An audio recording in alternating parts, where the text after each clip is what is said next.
Dans les villes souvent polluées, la beauté du pelage brillant et soyeux de notre carlin peut être mise à mal. Il faudrait pouvoir parfois s'éloigner un peu, mais vos nombreuses obligations familiales et professionnelles ne vous permettent pas d'avoir toujours votre compagnon à quatre pattes auprès de vous. Voici donc quelques conseils utiles si vous partez en voyage avec lui pour qu'il ait toujours un joli poil.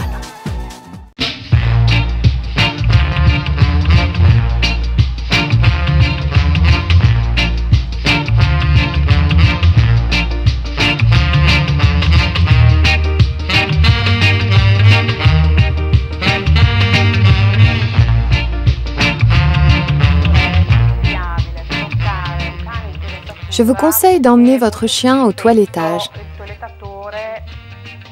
car un toiletteur emploie des produits spécifiques pour chaque race.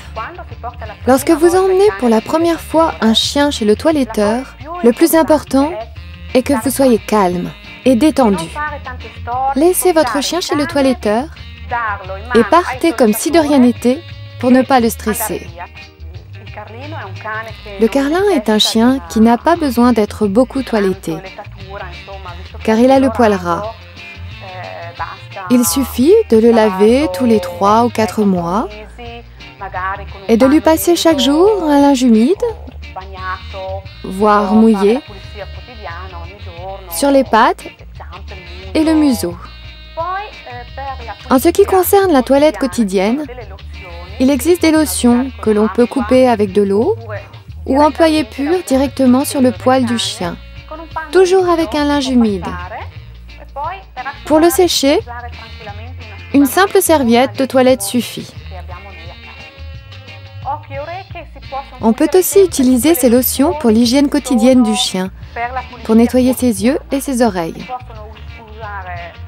Il est important de lui nettoyer les oreilles avec un petit morceau de coton. N'utilisez jamais de coton-tige qui pourrait blesser l'animal. Vous pouvez, par contre, utiliser un coton-tige pour nettoyer ses yeux en faisant très attention.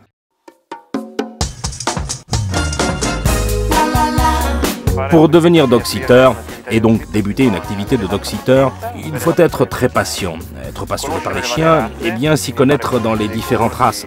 On peut éventuellement suivre des cours avec des éducateurs compétents pour que lorsque l'on emmène le chien en promenade, on connaisse suffisamment bien son caractère pour pouvoir le gérer et le contrôler.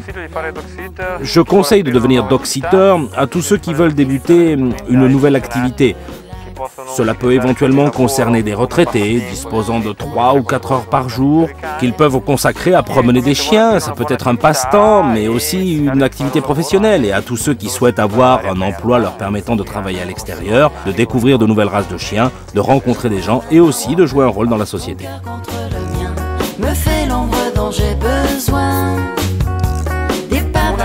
Une bonne pension pour chiens doit avant tout être tenue par des professionnels.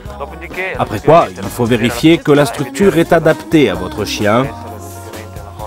Les box comportent une zone jour et une zone nuit. Il faut de préférence que le sol soit chauffé parce que c'est beaucoup plus sain pour les chiens.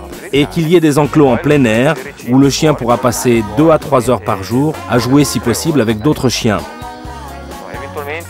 Il faut également choisir une pension où on vous réclame le carnet de santé de votre chien. Cela permet de s'assurer que chaque chien inscrit dans la pension est vacciné et donc suivi sur le plan vétérinaire. Je conclurai en disant évidemment de ne pas abandonner son chien au moment du départ en vacances. Désormais, partout en Europe, il existe de très nombreuses pensions modernes où les chiens sont bien soignés.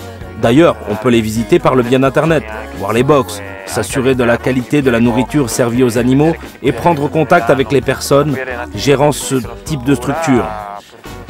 Il est bien évident que chacun a le droit de prendre des vacances, mais ça ne doit pas être l'occasion pour abandonner son chien.